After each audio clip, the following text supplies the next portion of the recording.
Let's talk about the crafting system in Maplestory 2, which is called life skills.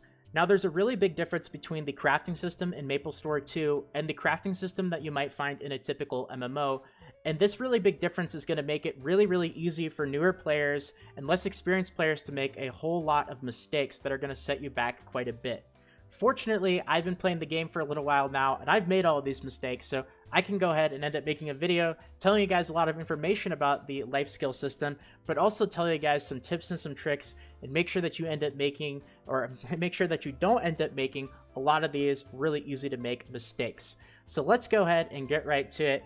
Let's go ahead and start, and we'll bring up the life skills menu right here. So we've got gathering life skills, which are going to include mining, ranching, foraging, and farming. We've got crafting life skills, which are going to include smithing, handicrafts, alchemy, and cooking. And then we've got the third leisure tab, which is just going to include your interior design, which is your home design, and also pet taming, which is just going to be crafting traps to catch pets. So in the video today, we're mostly going to go ahead and focus on the gathering life skills because I ended up making a separate video where I did all of them combined and it was 33 minutes long. I know that's crazy, but there's just so much information when it comes to life skills. I wanted to go ahead and break it down. So we're going to focus on the gathering life skills today.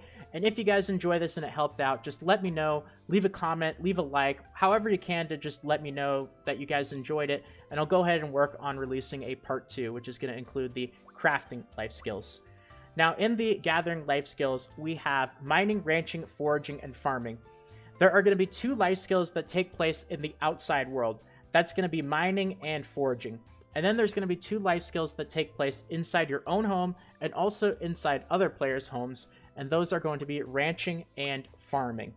So let's go ahead and focus on mining and foraging to start off. And we'll go ahead and just take a look at my life skills menu right here.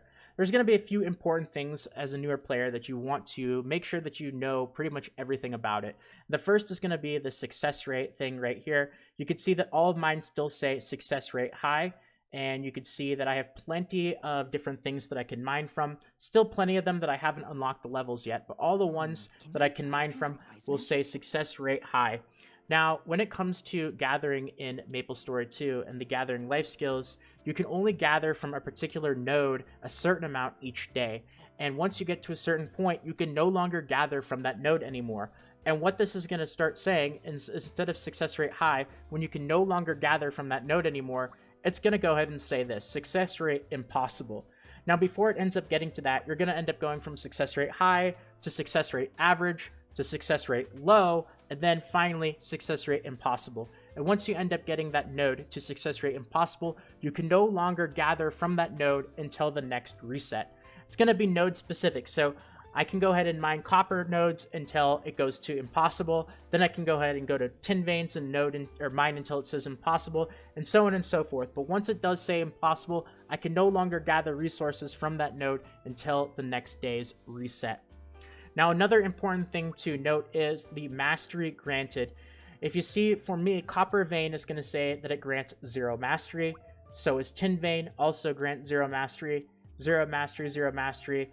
And that is because when it comes to the gathering life skills, you're only actually going to get mastery, which is going to be experience to progress your gathering skills.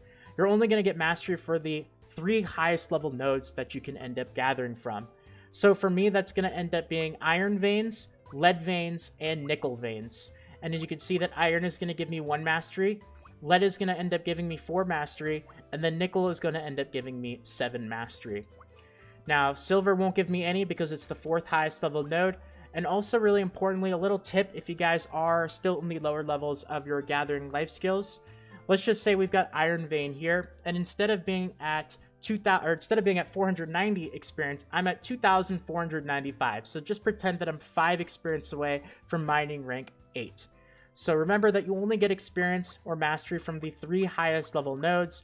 So if you're really close to leveling up, make sure you squeeze out that last little bit of experience as you can from the 3rd highest level node before it will no longer give you mastery. So if I was about to hit mining rank 8, when I do hit mining rank 8, I'll unlock Raven Steel, and because of that, iron will no longer be the 3rd highest level node. It will now drop to the 4th highest level node, and it'll no longer grant me any mastery. So try to get that last little bit of experience if you can if you're really, really close to leveling up. Also, when you are mining or gathering from any crafting nodes, you'll notice in my home that everything is in squares of 4. And that is because, again, another little newbie mistake is you don't actually want to gather one node at a time. That's something that I did for a little while, and it took forever. You can actually end up going up to an entire section of 4 nodes, stand in the middle, and you'll see that if I gather, it'll gather from all 4 of them at the same time.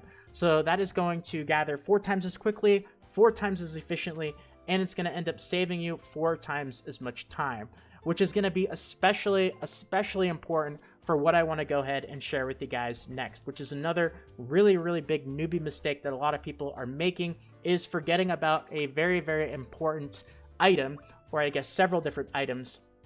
And this is an example of one of them. We've got the Woollen Pouch. And what this does, as you can see if we read the description, increases mining gain by 100% for 72 seconds. Now there's a whole bunch of these items, but the basic function is you use them, and for a certain period of time, it's going to double the amount of resources that you end up getting from a particular category of gathering nodes. So this is going to be for mining. I use this, and for 72 seconds, it's going to double everything that I end up getting from mining. It is going to have a 5-minute cooldown, however. And you might be thinking to yourself, well, does that mean that I just use these items and then I wait for almost 4 minutes? Well, every single different gathering skill, the cooldowns on them is going to be separate. So if I use one of these mining items, either the Woollen Pouch, the Deer Hide Pouch, the Eagle Feather Pouch, or any of the ones that increase my mining gain, the mining gain pouches will all go on cooldown. However, the other skills will not be affected. So I can use a mining gain pouch, go ahead and start gathering from mining nodes, and then once the timer expires, it's still going to have quite a while left on the cooldown, but none of the foraging gain pouches or items will have that cooldown. They'll all be on a separate cooldown. Now you might be wondering, how do you end up getting these items? Well, another reason why you want to end up working on all of your life skills is because these items are going to be created in the crafting professions. And it's the only thing in this video that I'm going to mention about crafting, because crafting is also fairly complicated. But if you go to crafting, you'll see that we've got these items scattered across the things that you can end up crafting. And here's another one of them. This is going to be the Chainmail Gloves. You've got the Copper Chainmail Gloves, increases ranching gain. And as you get to a higher level crafting, the timer on them lasts for longer, but they all increase your gain by 100%. And they all have a cooldown of 5 minutes as well. Unfortunately, an interesting thing that makes this a little bit confusing is that you might think to yourself, well, if I go to smithing, it's going to make the item in smithing that's going to increase the amount of mining stuff that I get, right? It makes sense. Same with alchemy. If I go to alchemy, it's going to make the item that increases the amount of herbs that I get from foraging, right? Well, for some reason, Nexon has decided to flip-flop things around a little bit and make things even more confusing for newer players. And the smithing item that you end up getting isn't going to increase the amount of mining material that you get, but it's going to increase the amount of ranching that you get. So the gloves are going to increase your ranching gain by 100%. So smithing actually goes to ranching. And handicrafts is going to end up going to mining. So you got to do a little flip-flop. It's a little bit weird, but it also incentivizes you to work on all your gathering and all your crafting skills all at the same time, instead of just focusing on one at a time. So the category is, it's going to go, the things that you make from smithing are going to increase your ranching gain. The handicrafts are going to increase your mining gain. The alchemy are going to increase your farming gain. And then the cooking are going to increase your foraging gain. So just a little flip-flop there. But these items are very, very important. And if you want to maximize your gathering, you definitely want to be using those items. And then as one of them has a cooldown, you end up using the other one. So you'll go from mining, right? You'll use the mining item, gather from your mining nodes, and when the timer is done, it's still going to have a really long cooldown, but then you can go ahead and use the foraging one, and then you can go ahead and use the ranching one, and then you can go to use the farming one, and by the time that you finish them all, the mining cooldown will have been completely renewed, and you can go back and redo it. Now, that's all great and all for ranching and for farming, because all the nodes are going to be really close to each other, because you can go ahead and place these nodes in your own home however you want. That's great, right? Look at my house. It's very, very designed right now. It's very boring, but very, very efficiently designed for ranching and for farming. You've got my squares of 4 nodes, which is going to allow me to gather them all at the same time efficiently. They're all very close to each other. It's perfect for using those items. But when it comes to mining and foraging, everything is going to be scattered across the whole world, right? It'll even tell you, if we go to Copper Vein, known location, Evansville. Well, Evansville is going to be a bit of a distance from Queenstown, which is going to be a bit of a distance from Middleton, which is going to be a bit of a distance from Silverstone Bridge. It's really not going to be very efficient for you to end up going from one location to the other, to the other, to the other, while you only have 72 seconds or whatever for those items. Well, once you end up getting your mining and your foraging skills to rank 5, there's going to be a very, very short series of quests that unlocks. And let me go ahead and show you guys. These quests are going to unlock 2 islands, and I'm actually at one of them right now. But you can't actually go to these islands until you've completed this very, very short quest line. You'll notice that the quest will show up right above your character portrait head right here, and it's going to have you go to Lith Harbor. So let's go ahead and head to Lith Harbor here really quickly, and it's going to be a very, very brief quest series that is going to have you travel to these 2 different islands. And once you end up completing this very short quest series, you can end up going back to these islands simply by going to Lith Harbor. And if you end up going over to the port right here, you'll see that there will be 2 portals. You've got the portal to Berg Island right there, and then you've got the portal to Alchemy Island right here. You've got Berg Island, which is going to be for mining, and you've got Alchemy Island, which is going to be for foraging. Now, these islands are fantastic because it is going to have all of your mining and your foraging resources all very close to each other, as you can see. And on top of that, there's plenty of squares of 4 of them as well. Because if you go out and you gather in the world, if you go to places like Evansville, Queenstown, Middleton, Silverstone Bridge, it's going to be difficult in a lot of these places to find a group of 4 nodes to gather as efficiently as you can. A lot of the places won't actually have groups of 4 nodes. But the Alchemy and Berg Island will have all the nodes really close to each other, and you'll also be able to find groups of 4 nodes, which is going to save you a ton of time gathering and also make using these resources a lot better and a lot more efficient as well. So there's only one other thing that I ended up leaving out of this video, and once you end up running out of everything, let's just say you did all your gathered, you did all of your copper, your tin, everything, whatever level you are, everything says success rate impossible for mining, ranching, foraging, and farming. Well, unfortunately, that is going to be it for your mining and for your foraging until the next day, but there's a little bit of a bonus for ranching and for farming.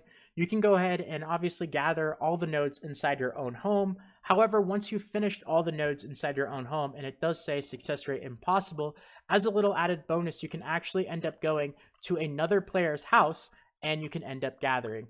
So just as a little bit of an example, I'll go ahead and show you guys my node for chicken right here, where it says impossible. Now let's go ahead and head to another player's house, and you'll see that they will have a chicken pen inside their own home, and I can still gather from it.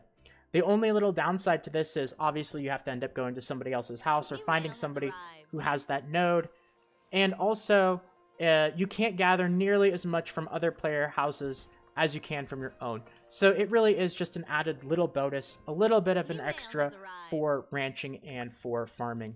So let's go to this guy's farm, which I use quite a bit. And as you can see, his chicken pen still says success rate high, and I could still end up gathering from it. So you could do that for other players' homes just as a little bonus.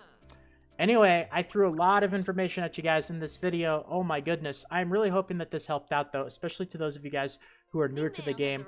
I'm hoping the couple little tips that I threw in helped as well, especially to those of you guys who are newer, so you don't end up making a lot of the mistakes that I ended up making when I first started. So if you guys enjoyed this video and this information helped out, consider leaving a like, a comment. Any feedback is always greatly welcome. And if you guys are newer to the channel and you are interested in a part 2 where I'm going to include all the information you need to know about the crafting skills, which is definitely quite a bit different than the gathering skills, please let me know. Subscribe if you guys are interested in that. Turn notifications on so that if I do end up making that video, you don't end up missing out, because YouTube does not always send out videos, every video that somebody that you're subscribed to makes. So Anyway, I'm going to go ahead and just leave it here because I said everything I had to say. So thanks again for watching, everyone. Have a fantastic day.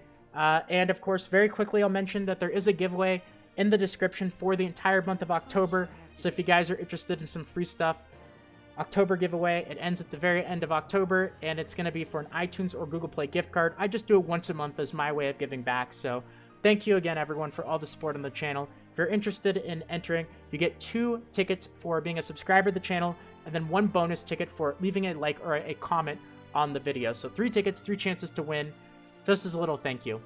Thanks again, guys. Have a fantastic day. And until next time, this is Salt of the Salty Guild, signing out.